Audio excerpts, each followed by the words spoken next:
तो मूवी की शुरुआत होती है टेडी से, जो कि आंख बंद करके अपने पुराने हसीन लम्हों को याद कर रहा था। पेशे से टेडी पोलैंड का एक बॉक्सर था, जो एक दिन जंगल में प्रैक्टिस करके पता नहीं किसके कुत्ते के साथ अपने घर पहुंचा, जहां अचानक से जर्मन सोल्जर्स उसे उठा के यहाँ कॉन्सेंट्रेशन कैंप में ले आए। असल में दोस्तों ये समय है 1940 का, जब जर्मन्स ने पोलैंड में अपना पहला कंसंट्रेशन कैंप बनाया था। कैंप में इन सभी कैदियों से कोलू के बैल की तरह मजदूरी कराई जाती और खाने में इन्हें ये पानी से भी पतला सूप दिया जाता। उसी पानी की लाइन में इस छोटे लड़के जैनिक ने भी थोड़ा सूप ले लिया, पर तभी एक दूसरे कैदी ने आकर उससे वो सूप छीन लिया। थोड़ी देर बाद ये बूढ़े अंकल टेडी और जैनिक के साथ यहाँ से भागने का प्लान बनाने लगे, लेकिन तभी एक गार्ड ने आकर उस बूढ़े आदमी को परमानेंटली इस धरती से भगा दिया। अगले दिन इन लोगों को आधी रात में ही उठाकर इनसे काम कराया जाने लगा। तभी जैनिक ने टेडी से कहा कि मैं आपका बहुत बड़ा फैन हूँ, साथ ही मैं आपके सारे मैचेस देखा करता था। तब टेडी ने उसे समझाया कि पहली बात तो मैं यहाँ कोई बॉक्सर नहीं हूँ, दूसरी ये कि अगर कल मैं तुम्हारी जगह होता तो शायद अपने खाने के लिए लड़ाई करता, और तीसरी बात कि द एक्सप्लेनर्स कल्ट चैनल को सब्सक्राइब कर लेना। ये कहकर टेडी किसी काम से एक जर्मन ऑफिसर के घर में पहुंचा, जहां मौका देखकर उसने थोड़े सेब चुरा लिए। अब जब वो कैंप में आया तब उसने एक सेब जैनिक को दे दिया। जैनिक ने भी पूरा संस्कारी बनते हुए अपना सेब एक बूढ़े आदमी को थमा दिया। तब टेडी ने जैनिक को एक और सेब दिया, लेकिन तभी वहां जर्मन ऑफिसर पहुंच गए, जो टेडी, जैनिक और उस बूढ़े अंकल को चोरी के इल्जाम में वहां से बाहर ले आए। अब इन तीनों को लाइन से खड़ा किया गया, जहां एक ऑफिसर ने एक बूढ़े से कहा कि वो सेब अपने सर पर रखो। उस ऑफिसर ने सेब पर निशाना लगाने के चक्कर में उस बूढ़े आदमी को ही उड़ा दिया। फिर उसने टेडी से कहा कि तुम भी अपना सेब सर पर रखो, लेकिन टेडी तो उल्टा उस सेब को खाने लगा। तब जैनिक बोला कि टेडी सुनकर टेडी बियर समझाए क्या, फायर है ये सुनकर ऑफिसर का मन अचानक से बदल गया और उसने ऑर्डर दिया कि जैनिक को 25 लठ बजाओ और उन लठ की गिनती खुद टेडी करेगा। अब जैसे ही जैनिक में लठ बजने शुरू हुए तभी बेचारे टेडी को भी बुरा लगना शुरू हुआ, क्योंकि ना ही वो सेब लाता और ना ही जैनिक के लठ बजते। खैर उसी रात कुछ जर्मन ऑफिसर्स बहुत सारे यहूदियों को गैस चैम्बर में ले जाने लगे, जिनकी चीख यहाँ लेटा हुआ टेडी भी सुन रहा था। अब आधी रात होते ही उन सभी कैदियों को उठाकर उनसे काम कराया जाने लगा। तभी वहाँ एक गार्ड ने मजे लेने के लिए कैदियों के बीच एक ब्रेड का टुकड़ा फेंक दिया, जिसके लिए ये दो कैदी आपस में ही भिड़ने लगे। ये देखकर उस गार्ड ने उन दोनों कैदियों के बीच एक फाइट करवा दी, और जब उनमें से एक कैदी गिर गया तब उस गार्ड ने टेडी को जीते हुए कैदी से लड़ने के लिए बुलाया। लेकिन टेडी ठहरा एक बॉक्सिंग चैंपियन, तो उसे कौन ही हाथ लगा पाता। उन्होंने खूब जोर लगाया तब भी वो टेडी को टच तक नहीं कर पाए। तभी इतने में एक सीनियर गार्ड आकर बोला कि मैं इस कैदी से लड़ूंगा। अब इन दोनों के बीच लड़ाई शुरू हुई, जिसमें टेडी ने अपनी स्किल को अच्छे से यूज करके उस गार्ड को भी मात दे दी। तब वो गार्ड खुश होते हुए बोला कि इसे थोड़ी ब्रेड दे दो। साथ ही उसने टेडी से उसके बॉक्सिंग बैकग्राउंड के बारे में भी बात करी। टेडी वो जीती हुई सारी ब्रेड लेके बाकी कैदियों को भी देने आ गया, जहां उसने देखा कि जैनिक को सर्दी लगने की वजह से निमोनिया हो गया है, इसलिए अगली सुबह वो उस रात वाले गार्ड से मिला, जिससे टेडी ने थोड़ी ब्रेड और दवाइयों की मांग रखी। तब वो गार्ड बोला कि तुम कैंप में हो, ना कि अपने ससुराल में, इसलिए ये सब चीजें तुम्हें खुद कमानी होगी। जिसके बाद वो टेडी को लेके अपने सीनियर ऑफिसर्स के पास आया। असल में वो सीनियर ऑफिसर्स अपने मजे के लिए कुछ करना चाहते थे, जिसके लिए ही वो गार्ड्स टेडी से बाकी कैदियों की बॉक्सिंग कराना चाहता था।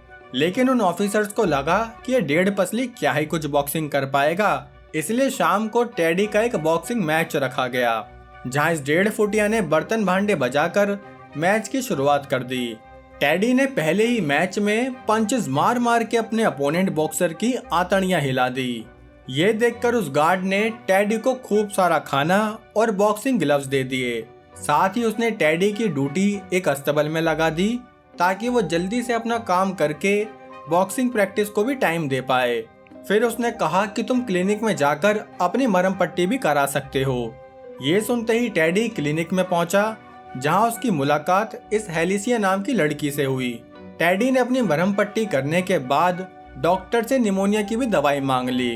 तब डॉक्टर ने उसे निमोनिया की दवाई के साथ साथ बाकी कैंप्स में सड़ रहे कैदियों के लिए भी थोड़ी मरहम पट्टी दे दी। अब यहाँ से टेडी वो मरहम पट्टी लेके बाकी कैदियों के ब्लॉक में देने आया, जिसके बाद उसने जेनिक को भी निमोनिया की दवाई दे दी। अगले दिन से टेडी ने दबा के वर्कआउट शुरू कर दिया। अस्तबल में उसके पास खाने की भी कोई कमी नहीं थी, जिसके चलते वो थोड़ा हेल्दी भी होने लगा। साथ ही उसने जेनिक की भी ड्यूटी उस क्लिनिक में लगवा दी, ताकि जेनिक को भी ज्यादा काम ना करना पड़े। जबकि जेनिक भाई साहब तो क्लिनिक में हेलिसिया के साथ दोस्ती करने के चक्कर में था, पर तब भी बाकी कैदी उस कैंप में जानवरों की तरह मजदूरी कर रहे थे और हर रात की तरह जर्मन ऑफिसर्स यहूदियों को गैस चैम्बर में भेज देते थे। इधर टेडी भी एक के बाद एक मैच जीतकर अपने साथी कैदियों के लिए दवा दारू का इंतजाम करने लगा। ऐसे ही एक दिन अस्तबल में वो सीनियर ऑफिसर पहुंच गया, जो कि अपने लिए घोड़ा लेने आया था। तभी उसने टेडी से कहा कि तुम तो बड़े हैवी बॉक्सर हो रहे हो भाई। चलो ठीक है, लेकिन याद रखना, जैसे ही हम तुमसे बोर होने लगेंगे उसी दिन हम तुम्हें एक बोरे में भर देंगे। अब उसी दिन टेडी से लड़वाने के लिए एक दूसरी जेल से बहुत तगड़ा फाइटर कैदी बुलाया गया, जो कि बिल्कुल ब्रॉन स्ट्रोमन की कॉपी लग रहा था। खैर, इतने तगड़े फाइटर को भी टेडी ने उतनी ही तगड़ी तरह से धूल चटा दी, जिसके बाद पूरी ब्रिटानिया कंपनी को लूटकर वो अपने कैदियों को ब्रेड देने आया।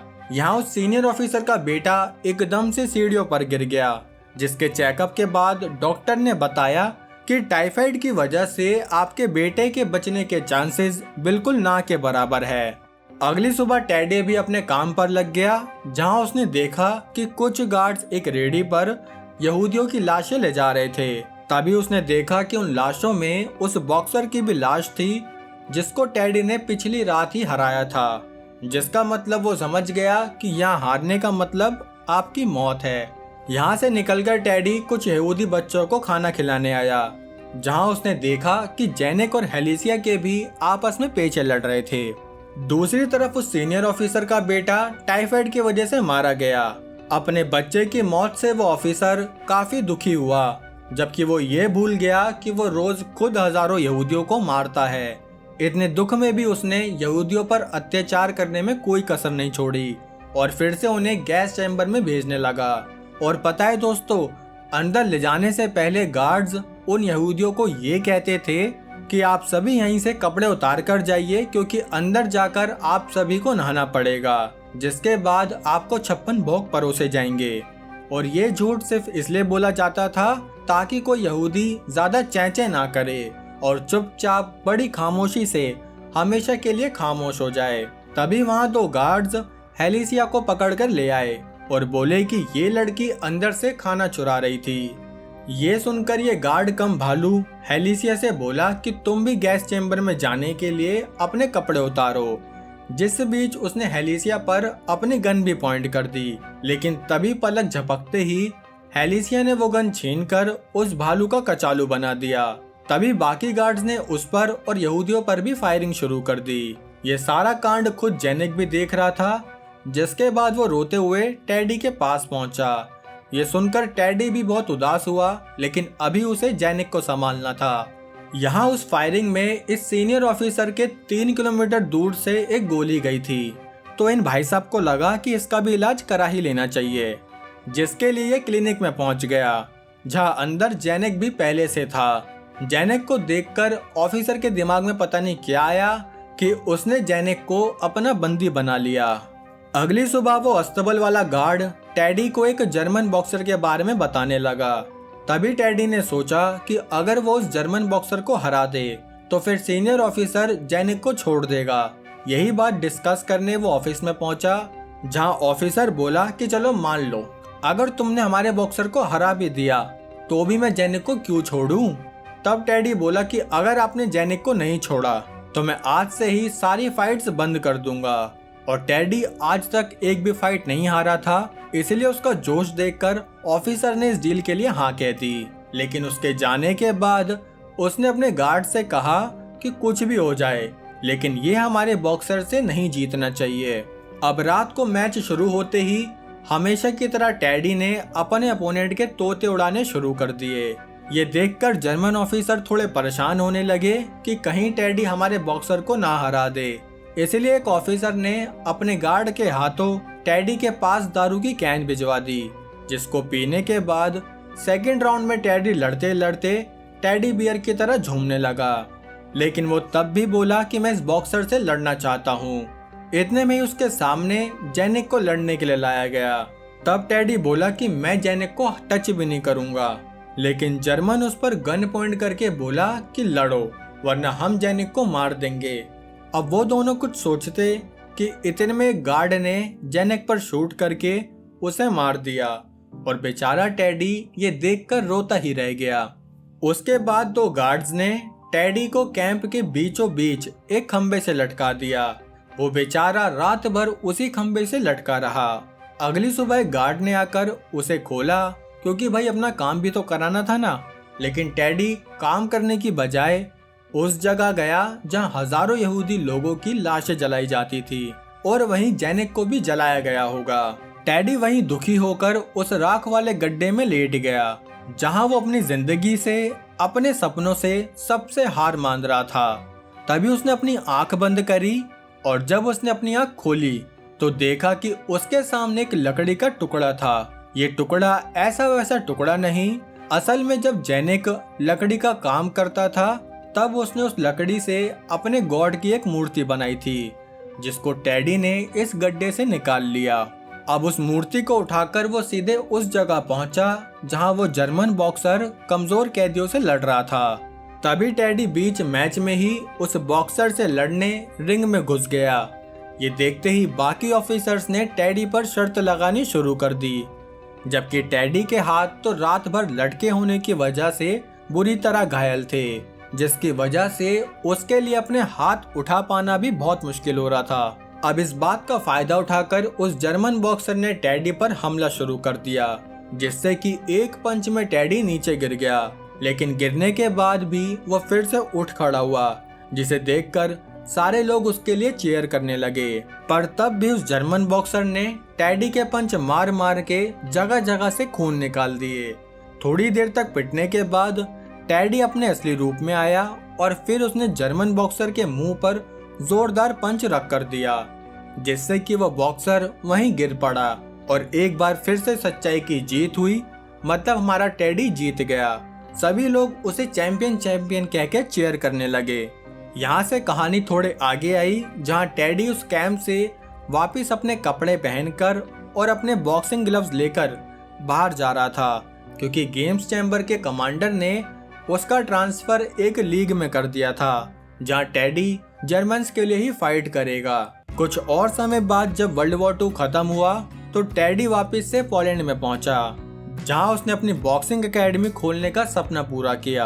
अब दोस्तों यहाँ तक आ गए हो तो चैनल को सब्सक्राइब जरूर कर लेना। साथ ही कहानी कैसी लगी लाइक कमेंट करके जरूर बताना। बाकी हम मिलेंगे हमारी अगली वीडियो में, तब तक के लिए जय हिंद।